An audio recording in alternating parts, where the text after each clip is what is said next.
Some places on Earth aren't just locations. They're where the past comes alive right in front of you. Jerusalem is one of those places. It's a city that holds secrets going back thousands of years. And what most people see when they visit, that's just scratching the surface. Because underneath the ground, hidden from view, there's an entire world that tells a story most tourists never get to hear. Recently, archaeologists uncovered something incredible, a sealed entrance that points straight toward one of the holiest spots in all of human history. Before we dive into this mind-blowing discovery, do me a quick favor, hit that subscribe button. It helps us share these incredible findings that bring ancient history to life. Alright, let's get into it. When tourists arrive in Jerusalem, there's one place almost everyone visits first, the Western Wall. Standing there, you can sense something powerful. This isn't just ancient stone. It's what's left of a massive temple complex that King Herod built over 2,000 years ago. For Jewish people, it's the holiest site you can still see and touch today. For Christians, it's a direct connection to the time when Jesus walked through those same courtyards. But here's what most people don't realize. What you see above ground is only a tiny piece of the puzzle. The Western Wall goes way deeper than what's visible. Underground, extending north and south, there are gigantic stone blocks, ancient pathways, secret tunnels, and gateways that have been sealed shut for centuries. These hidden structures tell us so much about the temple's former glory and the powerful bond between God and his people. And one gateway in particular has absolutely stunned researchers, a gateway that once led closer than any other to the Holy of Holies, the most sacred spot on the entire planet. To really understand why this gateway matters, we need to go back in time to King Herod. Herod didn't just renovate the temple, he transformed it into something the world had never seen. He expanded the Temple Mount to an enormous size, ordering the construction of huge retaining walls to support the platform. They essentially flattened the mountain so the temple could tower over the entire city. The stones Herod used are almost unbelievable. We're talking about some of the largest stones ever moved by humans. One single block weighs over 600 tons. That's heavier than 200 elephants combined. And get this, these massive stones fit together so precisely that even today, you can't squeeze a sheet of paper between them. This wasn't just about showing off. Herod's massive construction project had a deeper purpose, to create a rock-solid foundation for the temple itself. This was the place where God chose to make his presence known. In 1 Kings 9 verse 3, God tells Solomon that he's consecrated the temple, placing his name there forever. Inside the temple was the Holy of Holies, the innermost room where the Ark of the Covenant once sat, and where God's presence literally filled the space. Here's how sacred this room was. Only the high priest could enter it, and only once a year on the Day of Atonement. That's it. One person, one day. Leviticus 16 lays out those specific rules.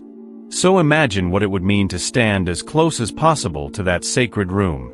That's exactly what researchers believe they've found beneath the Western Wall. When you walk through the underground Western Wall tunnels today, you'll see something extraordinary. Massive stones from Herod's time, stacked with mind-blowing precision. But right there among them is a sealed gateway, hidden in stone.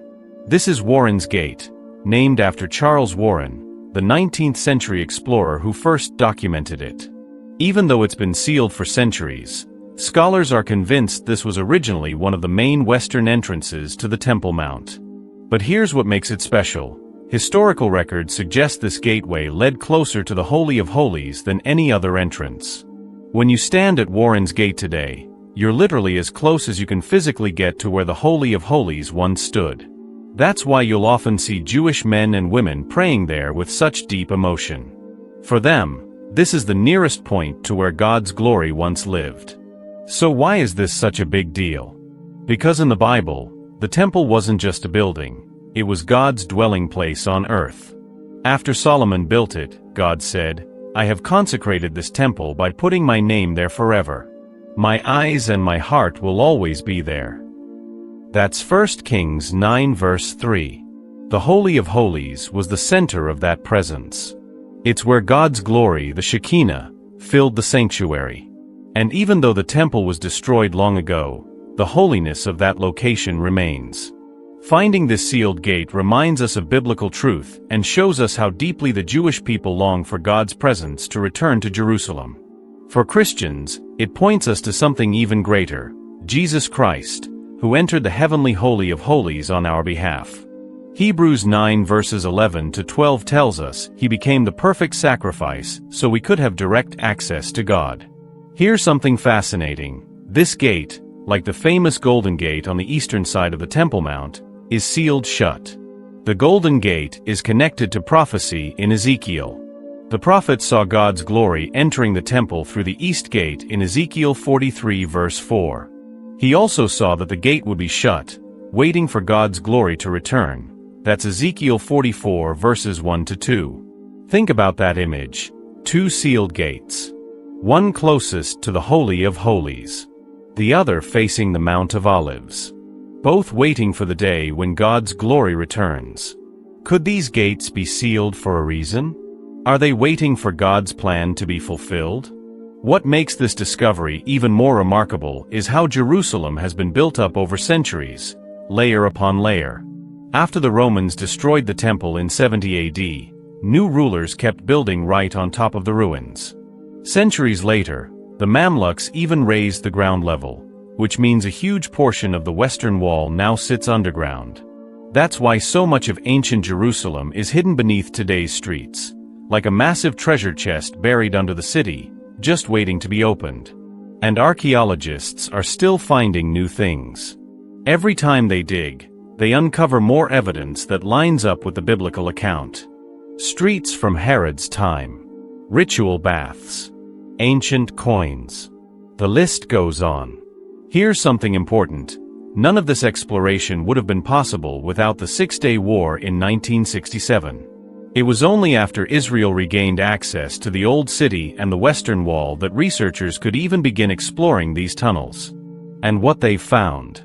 It continues to blow people's minds. For people who walk through those tunnels today, standing near Warren's Gate is a powerful moment. Pilgrims pray.